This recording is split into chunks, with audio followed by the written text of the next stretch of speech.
Welcome back, everyone, here to Bronx Talks. Today, we are going to be giving you six Yankees trade deadline targets. This is part one of three or four. We'll see how many parts we do, but we do these videos every single year. You guys seem to really enjoy them, so we're happy to do it for you. And let's kick it off. Six Yankees trade deadline targets here in 2024.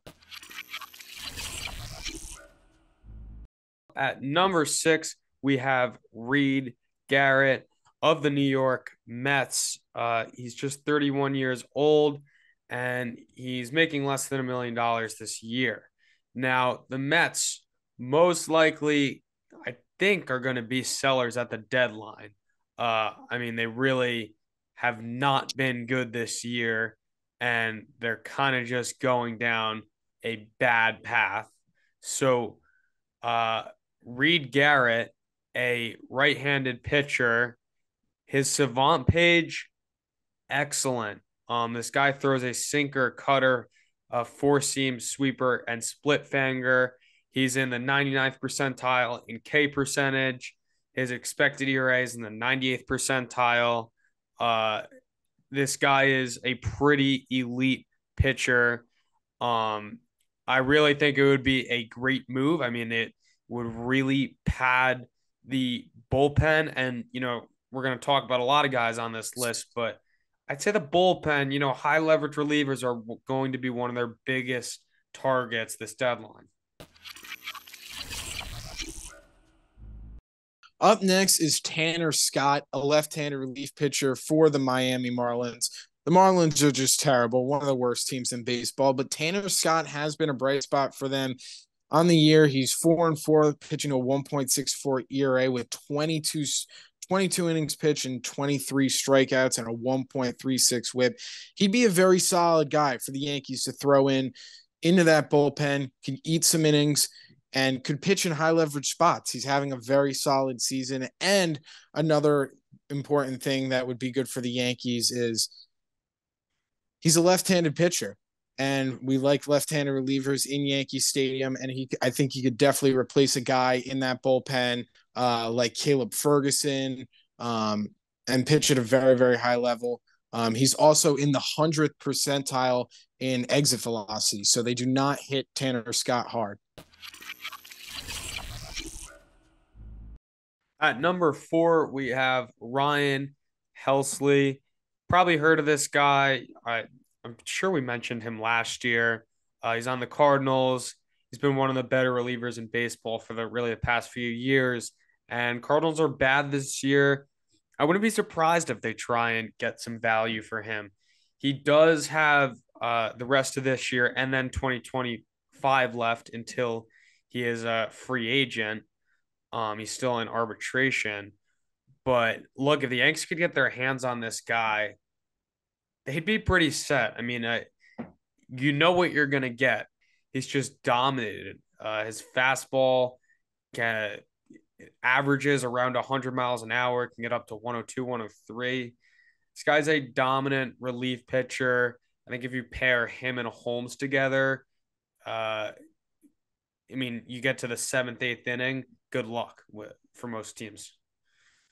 Yeah, that would be huge for the Yankees with Ryan Helsley throwing that hard. That Yankees bullpen would get a lot deeper. And I think it would really stretch things out, especially, in the playoffs, be able to shorten games. And I feel like Ryan Helsley could have multiple roles in the Yankees bullpen, could be able to save some games at times during the season and could come in 6th, 7th, 8th inning, a lot of different spots there. He'd be a very valuable pickup for the Yankees. Up next, we have Kyle Finnegan. He's 32 years of age. He's going to be an unrestricted free agent in 2026, and he's making $5.1 million in 2024. And he's having a great season. In 21 games, he's 1-3, pitching to a 1.77 ERA, has 19 strikeouts, 0.93 whip. Christian, this would be a solid pickup for the Yankees, and I think it's very doable. He's 32 years old. We know the Nationals are going to be sellers, most likely, and I feel like he'd be an under-the-radar pickup. just a solid guy who's having a great season, could be cheap. The Yankees could slot him into that bullpen, and I think he could do great things for the Yankees. At number 2, we have the first hitter on our list, which is Ryan McMahon of the Colorado Rockies. This guy, also another one who I feel like we've talked about before because he's always been on the Rockies. Rockies always really haven't been good. So, we've always kind of been eyeing him. But I think the Yanks might have a real shot this year. He's a lefty, third baseman. Also, I can play the outfield, I believe. But why I really look and why I'd be interested in him is because we'll see what we get from DJ. But say DJ came back at it and he was clearly not right, or if another injury happened or something, then the Yankees would have the opportunity to go from a third base position where they're fine at, between Birdie and Oswaldo, and take it to the next level and add an all-star hitter there.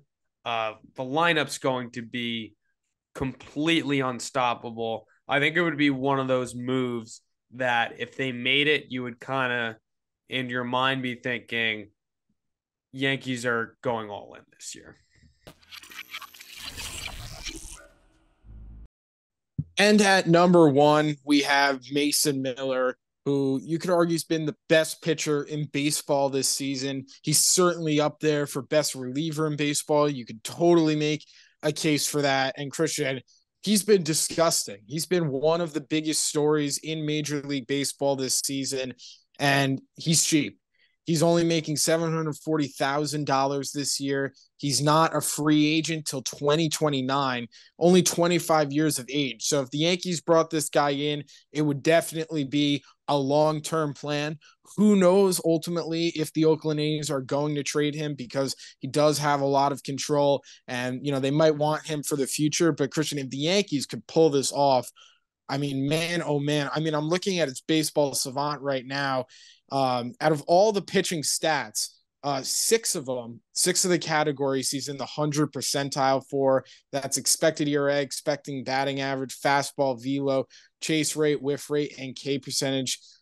He's just been unbelievable. And I feel like if the Yankees could go out and get Mason Miller, they would have the number 1 and number 2 best relievers in all of bullpen in the same pen. And that'd be Clang Holmes, obviously Mason Miller. It'd be disgusting. I don't know how you would score runs facing both of those guys back to back. I think it's could be a big necessity and a big asset for the Yankees if they were able to bring him in. And I would be ecstatic if they could get it done. Obviously, the price is going to be tough. It's not going to be easy to bring in a pitcher of his caliber, but I said this on one of our prior videos. He seems like a guy that needs to be wearing Yankees pinstripes.